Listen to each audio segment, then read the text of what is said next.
My name is Isabella Young, and I'm 32 years old. 8 months ago, my parents sent me a text that shattered my world. Don't come to dinner tonight. Your brother's girlfriend doesn't feel comfortable around you. That text wasn't just about one dinner. It was the beginning of my systematic exclusion from my own family. For months, I watched as they chose a stranger over their own daughter, canceled my birthday celebration, and even suggested I wasn't family-oriented enough to be included in their will. But what they didn't know was that 5 years ago, they signed a document that would come back to haunt them. At my promotion party last week, when they publicly humiliated me in front of 30 guests, I finally revealed what that document said. If you're watching this, please subscribe and let me know where you're watching from. This is my story. It was a Thursday evening in March when everything changed. I was in my kitchen, carefully wrapping the homemade tiramisu I'd spent 3 hours perfecting, Mom's favorite dessert. My phone buzzed with a message from her. Isabella, please don't come tonight. Melissa feels you judge her, and we want to keep peace in the family. We'll catch up another time. I read it 3 times, certain I was misunderstanding.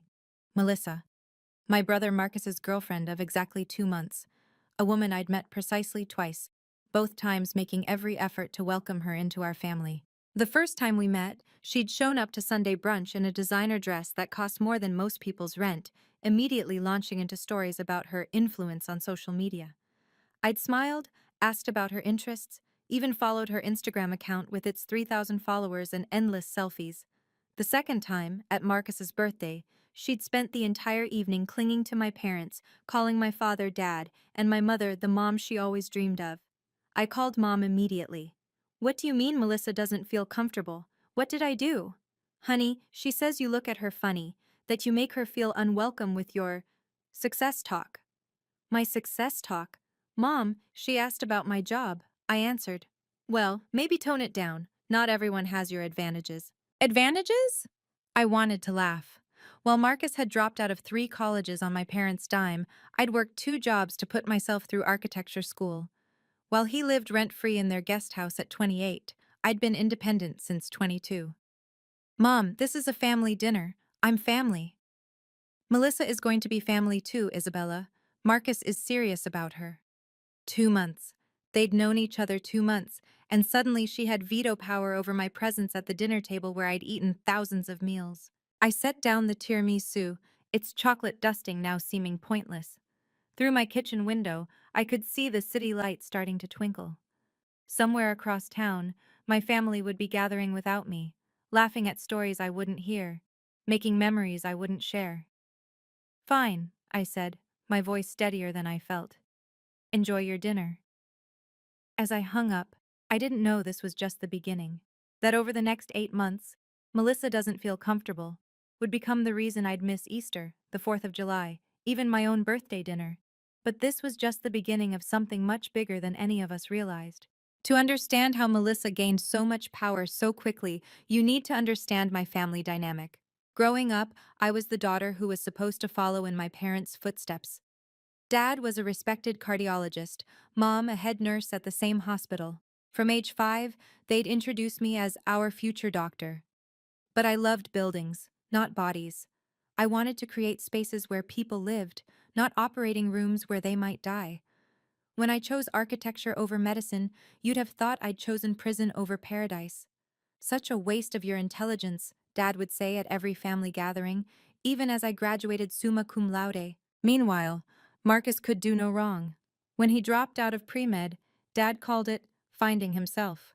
When he failed business school, Mom said he was too creative for traditional education. When he moved back home at 26 with no job and no plans, they renovated the guest house just for him.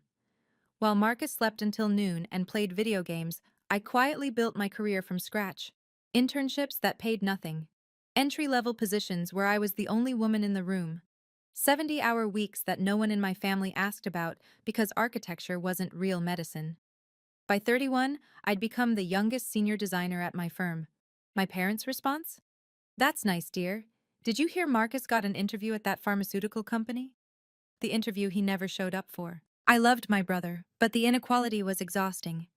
Every achievement of mine was met with polite disinterest. Every failure of his was met with excuses and financial support. When I bought my condo with my own money, they gave Marcus a BMW for motivation. So when Melissa appeared and immediately started praising their parenting, calling them inspirational and the perfect family, they didn't just welcome her, they worshipped her. Melissa Carter entered our lives like a perfectly calibrated missile. Marcus met her at a networking event he'd actually attended, Miracle Number One. Within a week, she was at family dinner, batting her eyelashes at my father and helping my mother in the kitchen. She's everything we hoped for, Marcus, Mom gushed after that first dinner. So family-oriented, unlike some people who prioritize their careers. The jab wasn't subtle. Melissa knew exactly which buttons to push. She called my dad the father she never had, after knowing him for 3 weeks. She posted photos with my mom on Instagram, #blessed, #family goals. She even started a tradition of bringing flowers every Sunday, the same Sundays I was suddenly accidentally not informed about. What fascinated me was her surgical precision. She never attacked me directly. Instead, she'd say things like, "Isabella's so lucky to be so independent. I could never be away from family that much." Or my personal favorite, "It must be nice to only worry about buildings instead of real relationships." My parents ate it up. Within a month, Melissa had her own key to my parents' house. Within 2 months, she was helping Mom redecorate, removing family photos that included me from the main rooms, replacing them with pictures of her and Marcus. "We need to make her feel included," Mom explained when I asked about my missing graduation photo. I started keeping a mental list of red flags. The way Melissa knew my parents' net worth within weeks, how she suddenly developed an interest in their investment properties, the way she'd steer every conversation toward inheritance and family legacy. But pointing any of this out made me the villain. The exclusions started small, almost reasonable. "Oh, Isabella, we moved dinner to 5 p.m., but you're probably working anyway." Then they grew. "We're keeping Easter small this year, just Marcus and Melissa." Here's a list of events I was uninvited from in 8 months. Easter dinner, Mother's Day brunch, 3 Sunday dinners, the 4th of July barbecue, Dad's retirement party planning, Mom's birthday celebration, the family Labor Day trip. The excuses evolved too. First, it was Melissa's anxiety, then keeping the peace. Finally, they stopped giving reasons altogether. The birthday incident broke something in me. My 32nd birthday fell on a Saturday. Mom had promised weeks before, just family, my favorite restaurant. The morning of, I got a text. "Melissa made surprise plans for Marcus today. Rain check?" My birthday, rain check.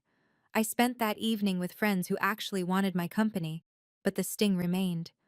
When I posted photos from my celebration, Melissa commented, "So glad you found your people." The subtext was clear: your people aren't your family anymore. Then I noticed something disturbing.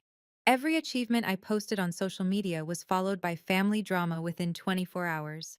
Got promoted to senior designer?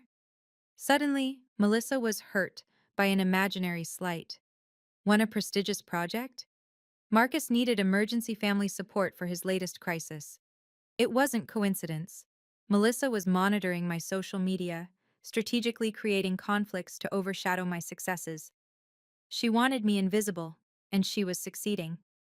My parents didn't see the pattern, or maybe they didn't want to. The financial manipulation started subtly. "Marcus and Melissa need help with their apartment deposit," Mom mentioned casually during one of our rare phone calls. $20,000 of help, I later learned. Then came the car. "Melissa's having transmission problems," Dad explained, as if buying her a new Audi was the only solution. The girl who'd been dating my brother for 4 months got a $60,000 car. When I'd needed $3,000 for architecture software during school, I'd been told to figure it out yourself. It builds character. But the real alarm bells started when Mom mentioned they were updating their will to reflect current relationships. "Current relationships?" I asked, my stomach dropping. "Well, Melissa will be family soon. We want to make sure she's taken care of." "Mom, they're not even engaged." "Isabella, don't be selfish. Family isn't just about blood." Funny how that philosophy never applied when I needed support. I started paying attention to the financial patterns. Joint bank accounts appeared. Melissa suddenly had access to my parents' investment advisor. Marcus, who'd never shown interest in family finances, was now attending meetings about their real estate portfolio, with Melissa taking notes. During a brief lunch with Mom, one where Melissa was conveniently busy, she let slip that they were considering transferring the lake house to Marcus for tax reasons. The lake house where I'd spent every summer, where I'd sketched my first architectural drawings on the dock. What about equal distribution? I asked carefully. Mom waved her hand dismissively. You have your career. Marcus needs more support. I wanted to scream. My career, the one they'd never celebrated, was now being used as justification to cut me out of my inheritance. Meanwhile, Marcus and Melissa were being handed everything. 5 years ago, my parents had met with their estate lawyer, James Mitchell, to set up their will. I'd been there, all of us had. We'd signed documents about fair treatment and equal distribution. Did they even remember? Or had Melissa's manipulation made them forget their own promises? I made a mental note to find my copy of those papers. Something told me I might need them. The text from Dad that evening confirmed my fears. Family meeting tomorrow about estate planning. You don't need to come, we know you're busy with work. I wasn't busy, but I was definitely no longer considered family enough to be included in family financial decisions. While my family erased me from their personal life, my professional life was soaring. 3 months into the Melissa era, I'd been promoted to senior designer. 6 months in, I was leading the redesign of the city's new cultural center, a $40 million project that would define my career. The promotion to design director was almost guaranteed. My boss, Richard, had been grooming me for it for 2 years. Isabella, you're the future of this firm, he'd said during my last review. The announcement would happen at a formal celebration, the kind of event where having supportive family matters. That's when Melissa started infiltrating my professional world. It started innocently. She'd found my company on LinkedIn, followed all my colleagues. Then she started commenting on articles about our projects. So interesting. Marcus's family is so accomplished. Marcus's family, not mine. The real shock came when my colleague Janet mentioned, your brother's girlfriend is quite interested in architecture. She reached out about potential collaborations for her influencer content. Collaborations? Melissa had 3,000 followers and zero connection to design, but she was positioning herself as adjacent to my success, trying to leverage my professional reputation for her own gain. Then she crossed a line. 2 weeks before my promotion announcement, she messaged Richard directly. As someone close to Isabella's family, she wrote, I wanted to share some concerns about her work-life balance and how it affects those who love her. Richard, thankfully, forwarded it to me immediately. I assume this is complicated, he asked. She's my brother's girlfriend who's trying to sabotage me, I said simply. Consider it deleted, he replied. And Isabella? Maybe don't invite her to the promotion party. But I would invite them all, my parents, Marcus, and yes, even Melissa, because this promotion party wouldn't just celebrate my success, it would be the stage where I finally set things right. I scheduled it for the following Friday at the Sterling Room, the city's most elegant venue. 30 guests from my professional world, and 4 from my personal life who had no idea what was coming. My assistant helped with invitations. The one to my parents read, Please join me in celebrating a major milestone. Your presence would mean everything. They RSVP'd yes, adding, Melissa will be joining us. Hope that's okay? It was more than okay. It was perfect. The promotion party would change everything. They just didn't know it yet. If you've ever felt excluded by your own family, you're not alone. This story is about to take a turn that nobody saw coming. Before we continue, please hit that subscribe button and let me know in the comments. Have you ever dealt with a toxic family dynamic? Your stories help others know they're not alone. I read every single comment, and your support means the world to me. Now let's get to the promotion party where everything unraveled. Trust me, what happens next will leave you speechless. The morning of my promotion party, I stood in my office looking at the nameplate that would soon read, Design Director. 32 years old, youngest in the firm's history to reach this level. The achievement should have filled me with pure joy. Instead, I felt the familiar ache of wondering if my parents would finally be proud. Richard stopped by. Big night, Isabella. The whole board's coming. My family, too, I said, trying to sound casual. That's wonderful. They must be so proud. I smiled instead of answering. The Sterling Room looked magnificent. Floor-to-ceiling windows overlooking the city, Soft jazz playing, champagne flowing. I'd chosen every detail carefully. Elegant, but not ostentatious, professional but warm. The kind of event that said success without screaming it. Colleagues arrived first. Janet, my mentor. David from the Cultural Center project. The senior partners who'd approved my promotion. Each congratulation felt genuine, earned. Then I got the text from Mom. Running late, Melissa needed to stop somewhere. Of course she did. They arrived 40 minutes late, missing the cocktail hour entirely. I watched them enter through the reflection in the window. Dad in his golf casual clothes, he hadn't bothered to dress up. Mom clutching Melissa's arm like she was the guest of honor. Marcus trailing behind, already on his phone. And Melissa, she wore white. A flowing white dress that practically glowed under the venue lights. At my promotion party, she dressed like a bride. Isabella, Mom called out too loudly. Sorry we're late. Melissa wanted to look perfect for your little work thing. Little. Work. Thing. I walked over, smile fixed in place. Welcome. Let me introduce you to some people. Oh, we're fine here, Melissa said, already scanning the room. This is nice. Smaller than I expected. It was a party for 30 distinguished professionals, not a nightclub. But I didn't take the bait.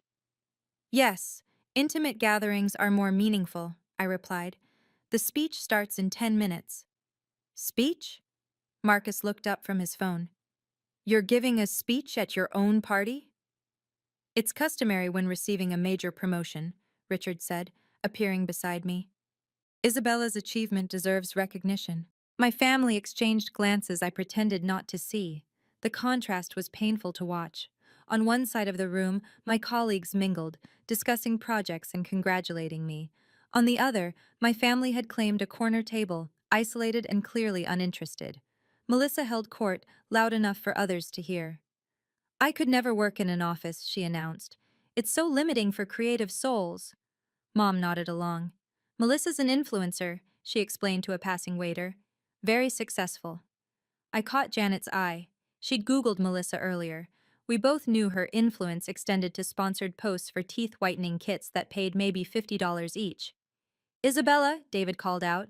Tell everyone about the cultural center design. The board's calling it revolutionary. Before I could respond, Melissa laughed.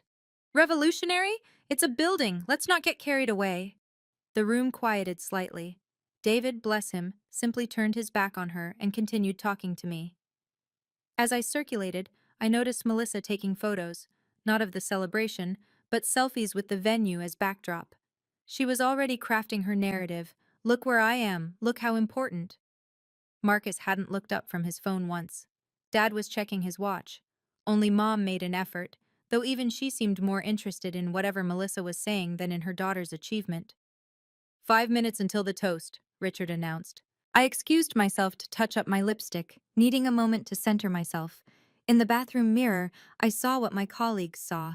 A successful woman at the pinnacle of her career. What my family saw, I couldn't fathom anymore.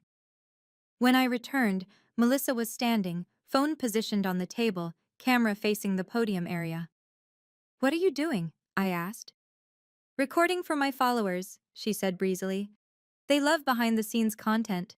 My promotion. Her content. Actually, I said calmly, I'd prefer no recording during the speech. She rolled her eyes. God, Isabella, not everything's about you. At my own promotion party, the irony was almost funny. Places everyone, Richard called. Let's celebrate our newest design director. As I walked to the podium, I caught sight of someone I hadn't expected. James Mitchell, my parents' estate lawyer, taking a seat near the back. Interesting timing.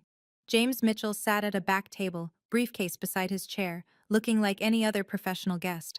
My parents didn't notice him. Why would they? They'd met him exactly twice, 5 years ago for the will, and once for a revision. They certainly wouldn't recognize him in a room full of strangers. Who's that? Janet whispered, following my gaze. An old family friend, I said carefully. He's been a mentor in some personal matters. It wasn't a lie. After discovering my parents' plans to restructure their will, I'd reached out to James privately. Not as their lawyer, that would be unethical, but as someone who could clarify what documents had been signed years ago. Interesting briefcase for a party, Janet observed. James is very traditional. What Janet didn't know was that briefcase contained copies of documents my parents had forgotten existed, documents with their signatures, documents with very specific clauses about equal treatment and family assets. I'd invited James as my guest, perfectly legal and appropriate. If he happened to have relevant paperwork with him, well, that was just fortunate timing. Melissa's voice carried across the room. Is that the speech area? It's so small. When I did my brand launch, we had a proper stage. Her brand launch, in her apartment, with 12 people. Marcus had complained about it for weeks. 2 minutes, Richard announced. I watched James discreetly check his watch, then his phone. He was ready. The question was whether I'd need him. That would depend entirely on how my family behaved in the next few minutes. Richard clinked his glass, and the room settled into expectant silence. Before Isabella speaks, I want to say something. In 15 years with this firm, I've rarely seen such talent combined with integrity. Isabella Young represents the future of architectural design. Applause filled the room. I glanced at my family's table. Dad was texting. Marcus stared at the ceiling. Mom clapped politely. Melissa wasn't even pretending to pay attention. She was adjusting her phone's angle, making sure she'd be in the background of any footage. Thank you, Richard, I began, moving to the informal podium area. This promotion means more than a title change. It represents years of— Can you speak up? Melissa called out. Some of us can't hear. She was 10 feet away. Of course, I continued smoothly. This represents years of dedication to creating spaces where people can thrive. Architecture isn't just about buildings, it's about understanding human needs and responding with empathy and innovation. I saw several colleagues nodding. My parents, however, were having a whispered conversation with Melissa. The Cultural Center project taught me that success comes from collaboration, from valuing every voice in the room, and from maintaining integrity even when faced with challenges. Melissa stood up, holding her wineglass, and started walking toward the bathroom, directly through my line of sight. Oh, sorry, she said loudly, not sounding sorry at all. Don't mind me. Continue your speech. I watched her weave between tables, taking the longest possible route. Several colleagues frowned at the disruption. As I was saying, I continued, voice steady, integrity matters in everything we do, in our designs, in our relationships, in how we treat people. Melissa had reached the bathroom door but hadn't gone in. She was standing there, wineglass in hand, watching me with a small smile. She was planning something. I want to thank everyone who made this possible, I continued, refusing to let Melissa's hovering derail me. My colleagues who pushed me to excel, Richard, who saw potential in a young architect with big dreams, and— Melissa started walking back, this time directly toward me. The wine in her glass sloshed dangerously. And my family, I said, watching her approach in my peripheral vision. Who taught me that success is earned, not given. Mom actually smiled at that, missing the subtext entirely. Melissa was 5 feet away now, her path unnecessarily close to where I stood. 4 feet? 3? Most importantly, I said, taking a small step backward, I've learned that true success comes from standing firm in your values even when— Melissa tripped. It was theatrical, almost slow motion. Her ankle turned, her arms flailed, and her wineglass flew forward in a perfect arc toward my cream-colored dress. Except I'd stepped back. The wine splashed onto the floor where I'd been standing.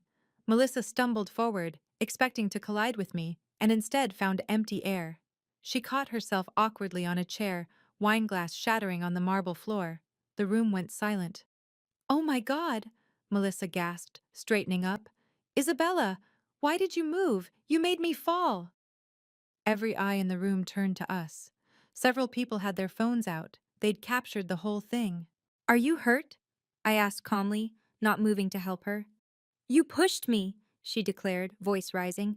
I saw you push me. Isabella was 3 feet away, Janet said flatly. We all saw it. That's when Melissa made her move. She pushed me, Melissa insisted, her voice climbing to performance pitch. I was just walking by and Isabella shoved me. Look, I'm bleeding. She held up her hand, a tiny scratch from the broken glass, barely visible. Melissa, stop, I said quietly. Everyone saw what happened. You've always hated me. She was in full victim mode now, tears appearing on cue. From day one, you've tried to exclude me, to make me feel unwelcome. The irony was so thick I could taste it. Marcus finally looked up from his phone. Jesus, Isabella, what did you do? She didn't do anything, David said firmly. The young lady tripped on her own. Don't defend her! Marcus stood, moving to Melissa's side. My girlfriend is hurt and embarrassed because Isabella can't stand not being the center of attention.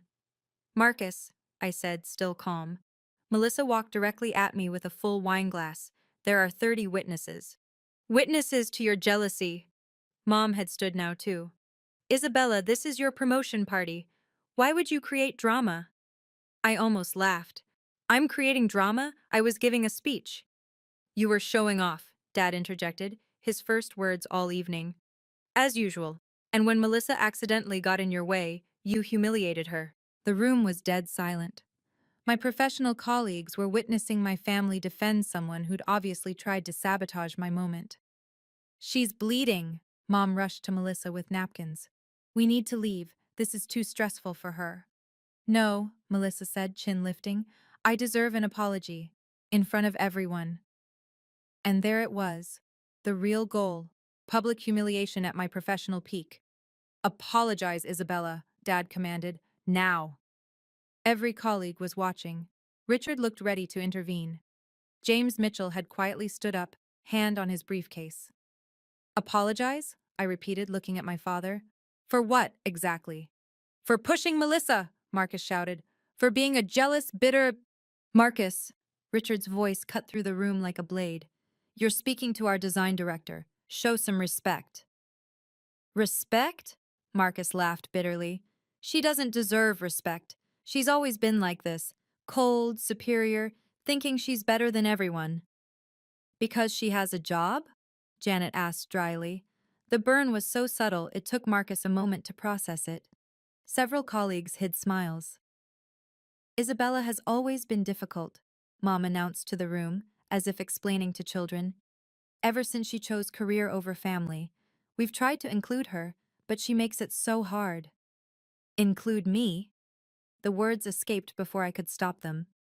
You uninvited me from 8 family events in 8 months. Because you make Melissa uncomfortable, Mom snapped. She feels judged by you. I've spoken to her exactly 4 times, I said. Total. See? Melissa whimpered, still clutching her barely scratched hand. She keeps track of everything like some kind of stalker. I'm scared of her. Scared. Of me. The woman who'd never raised her voice to her. This is ridiculous, someone muttered. I think it was David. Dad stepped forward, his face red. Isabella Marie Young, you will apologize to Melissa right now, or you can consider yourself no longer part of this family. The ultimatum hung in the air like a challenge. She's always been jealous, Melissa added, sensing victory. Of Marcus, of me, of our happiness. Some people can't stand seeing others succeed. The projection was so bold I almost admired it. Apologize, Mom echoed.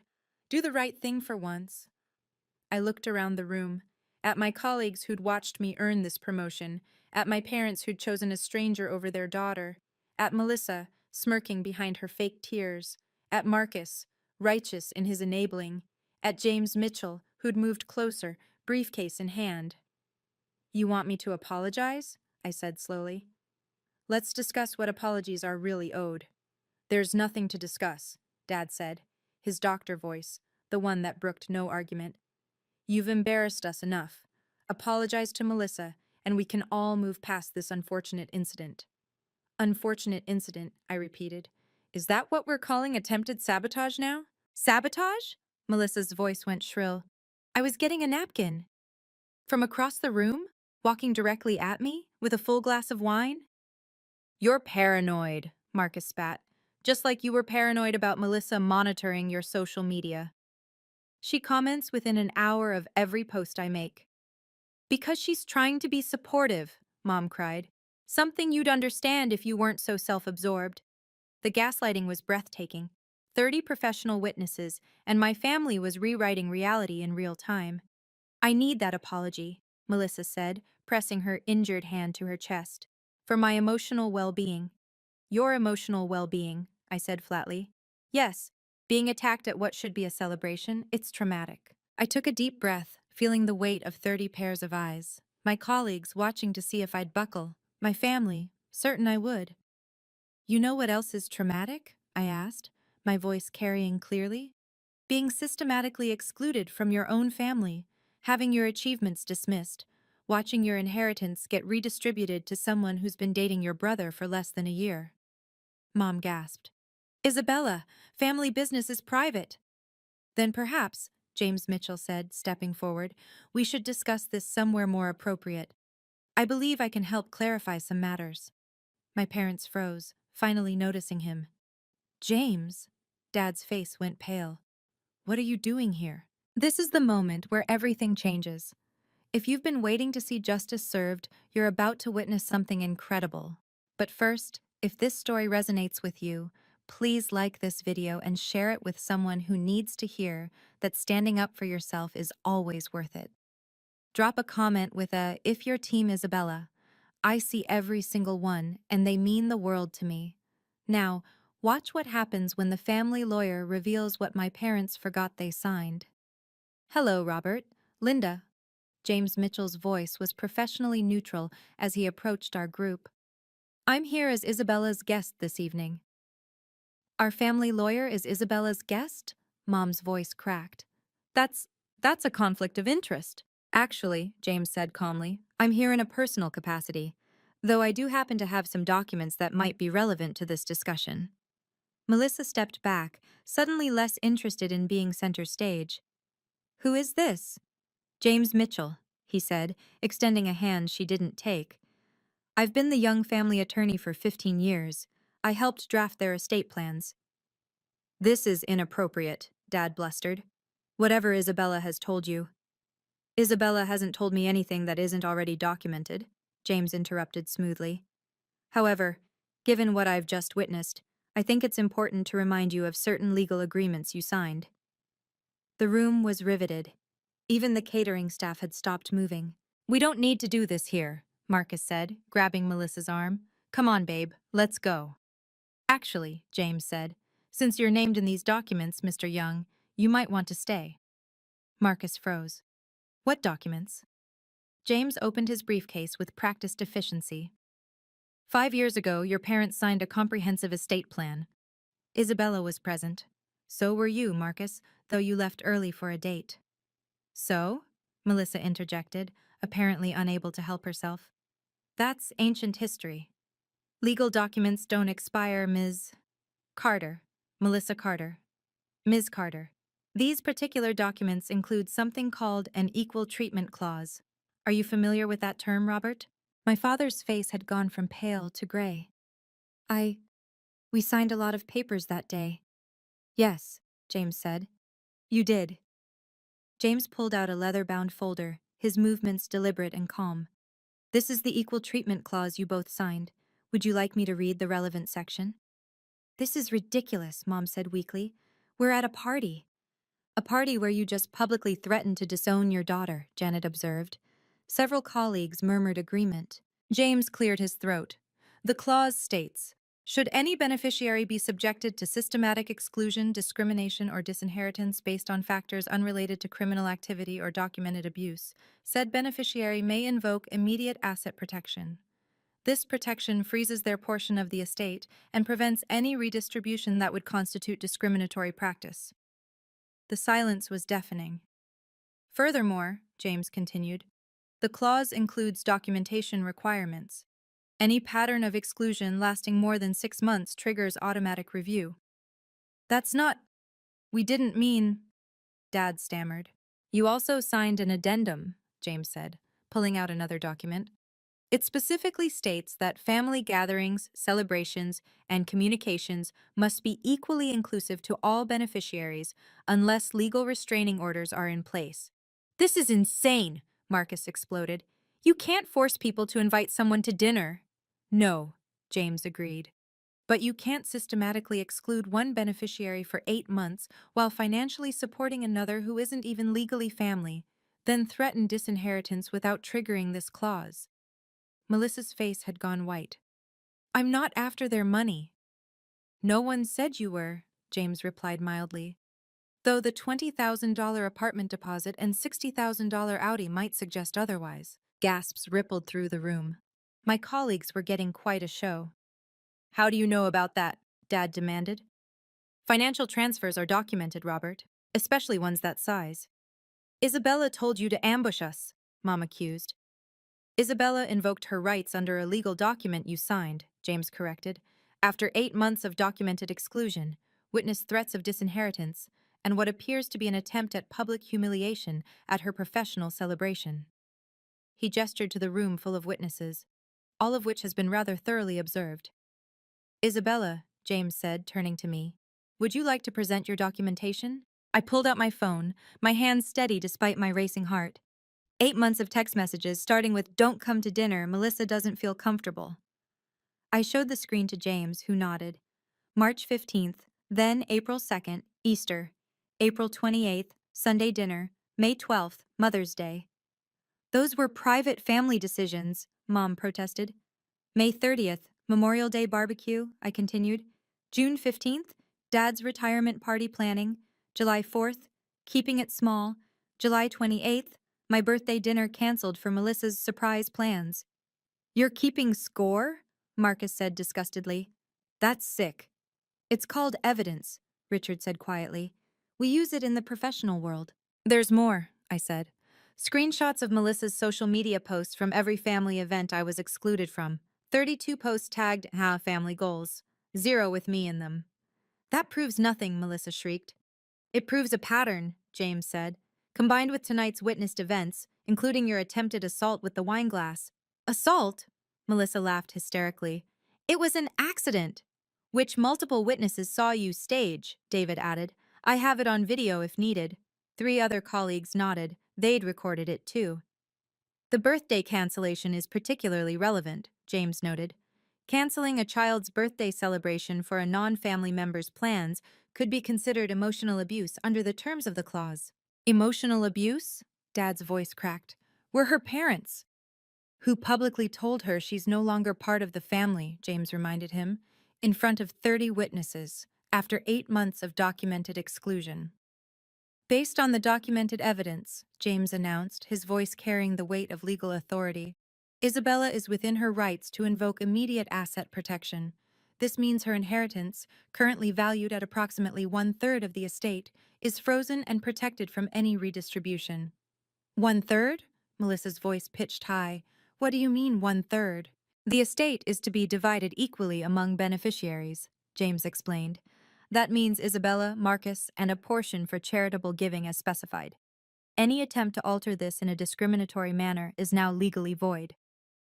We can change our will, Dad said desperately. It's our money.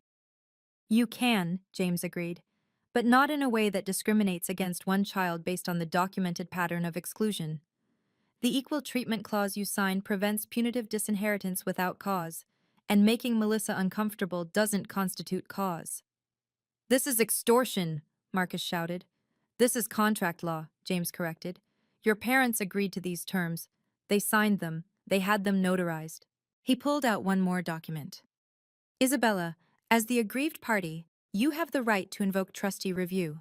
This means an independent trustee would oversee any estate distributions to ensure compliance with the equal treatment clause. She planned this whole thing, Mom cried. The party inviting you, it's all manipulation. I planned a promotion party, I said quietly. You chose to come late, dress down, and allow Melissa to attempt to humiliate me. I simply prepared for the possibility you might continue the pattern of the last 8 months. The trust fund alone is worth approximately $500,000, James continued. The real estate holdings add another $1.5 million, divided equally. Any attempt to transfer property to Marcus alone, as was apparently discussed, would trigger immediate legal action. Melissa swayed on her feet. Marcus caught her arm. Furthermore, James added, any financial gifts exceeding normal parameters, such as apartment deposits or luxury vehicles, given to one beneficiary or their partners must be matched for all beneficiaries, retroactive to the signing date. Retroactive? I asked, genuinely surprised. That means, James said with a slight smile, Your parents owe you approximately $80,000 to match what they've given Marcus and Ms. Carter in the past 8 months. The room erupted in whispers. I'll need you to sign this acknowledgement, James said, producing a single-page document. It simply confirms you're invoking your rights under the Equal Treatment Clause, effective immediately. I took the pen he offered, feeling the weight of 30 pairs of eyes on me. My hand didn't shake as I signed my name. This is effective immediately, James announced. The estate trustees will be notified Monday morning. You're destroying this family, Mom sobbed. No, I said, finally finding my voice fully. I'm protecting myself from a family that discarded me the moment someone newer and shinier came along. We didn't discard you, Dad protested. We just… Melissa needed… Melissa needed my exclusion, I finished. And you gave it to her. For 8 months, you chose her comfort over my presence. That was your choice. This is mine. I turned to address the room, my colleagues, my real supporters. I apologize for the disruption to what should have been a professional celebration. But perhaps it's fitting that you all witnessed this. You've seen who actually supports my success and who tries to sabotage it. We're leaving, Marcus announced, pulling Melissa toward the door. This is sick. You're sick, Isabella. Marcus, James called after him. You should know that any harassment or retaliation against Isabella will be considered violation of the clause. That includes social media defamation. Melissa made a strangled sound. I'd like you all to leave now, I said to my parents. This is my celebration, and you're no longer welcome. Isabella, please, Mom started. You demanded I apologize for something I didn't do, I said calmly. You threatened to disown me in front of my colleagues. You chose your path. Now leave. Richard stepped forward. I'll escort you out. The next morning, my phone had 47 messages. I ignored them all and went for a run, breathing in the crisp morning air, feeling lighter than I had in months. When I finally checked, the family group chat was in meltdown. Marcus had written a novel-length rant about my betrayal and greed. Mom had sent 18 separate messages ranging from anger to guilt trips to pleas for reconciliation. Dad had simply written, "You've made your choice." Yes, I had. Aunt Patricia called around noon. The family is in chaos, she said. Your mother is telling everyone you ambushed them with a lawyer. They ambushed me with 8 months of exclusion, I replied. Melissa's telling people you assaulted her. Multiple videos prove otherwise, Patricia paused. Is it true she got a $60,000 car? Ask Mom and Dad. Jesus. Another pause. Good for you, Isabella. Someone needed to stand up to this nonsense. The family divided quickly. The relatives who'd noticed my absence at events sided with me. Those who bought into Melissa's victim narrative sided with them. Cousin Jennifer texted, Melissa unfriended everyone and made her profile private. Guess the influencer thing wasn't working out. The most telling response came from my grandmother, my dad's mother, who'd been in assisted living and missed most of the drama. She called me directly. I heard you finally grew a spine. About time. That girl was after money from day one. Your parents are fools. Thanks, Grandma. Come visit me. Bring that lawyer. I want to update my will too.